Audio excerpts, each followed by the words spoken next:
নমস্কার, মহুয়ার রান্নাঘরে সবাইকে স্বাগত জানাই। বর্ষাকালে ভুট্টা খুব ইজি অ্যাভেলেবেল হয়। ভুট্টা খেতেও যেমন ভালো লাগে, তেমনি এর গুণাগুণ কিন্তু অনেক। তাই আজকে ভুট্টার একটা নতুনত্ব রেসিপি নিয়ে এসেছি। তবে চলুন বানিয়ে ফেলা যাক টক ঝাল ভুট্টা। টক ঝাল ভুট্টা বানানোর জন্য প্রথমে ভুট্টার উপরের আস্তরণটা আস্তে আস্তে ছাড়িয়ে ফেলে দিতে হবে। এরপর পরিষ্কার করে একটা ডিশে রেখে দিতে হবে। একটা বাটিতে হাফ চা চামচ কাশ্মীরি লঙ্কার গুঁড়ো আর মাখন মিশিয়ে নিতে হবে। আমি এখানে সল্টেড বাটার নিয়েছি। আপনারা যদি আনসল্টেড বাটার নেন তাহলে সেক্ষেত্রে সামান্য নুন অ্যাড করে নিতে পারেন। এরপরে মিশ্রণটা ভুট্টার গায়ে ভালো করে মাখিয়ে নিতে হবে, যাতে ভুট্টার দানাগুলোতে ইকুয়ালি কোট হয়।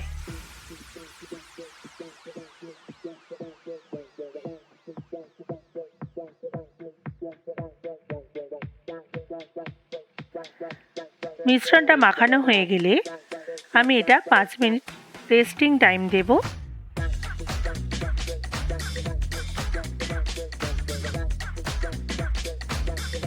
এবার গ্যাসের ফ্লেমটা অন করে ভুট্টাগুলো ভালো করে ঘুরিয়ে ঘুরিয়ে সেঁকে নিতে হবে।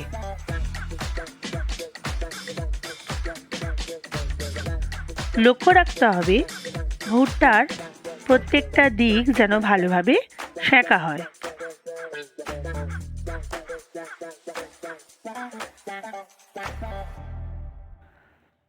যখন দেখবেন ভুট্টার গায়ে পোড়া পোড়া দাগ এসে গেছে, তখন কিন্তু বুঝে যাবে যে ভালো করে ভুট্টাটা সেঁকা হয়েছে। আমি এক্ষেত্রে একটু টাইম দিয়েই ভুট্টাটা ভালো করে সেঁকে নিয়েছি।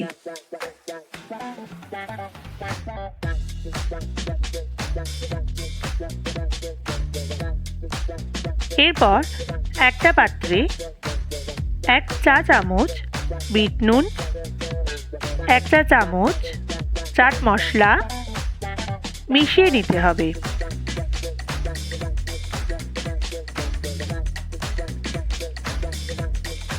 নুন ও চাট মশলার মিশ্রণটার সাথে ছোট ছোট টুকরো করে রাখা লেবুর স্লাইস দিয়ে ভালো করে মিশ্রণটা ভুট্টার গায়ে মাখিয়ে নিতে হবে। এর ফলে লেবুর টক ভাবটাও বজায় থাকবে আর চাট মশলার যে চটপটা ভাব সেটাও বজায় থাকবে, আর খেতেও লাগবে দুর্দান্ত। তাহলেই রেডি হয়ে গেল আমাদের টক ঝাল ভুট্টা। এবার শুধু গরম গরম পরিবেশন করে দিন। আশা করি এই রেসিপিটা তোমাদের খুব ভালো লাগলো।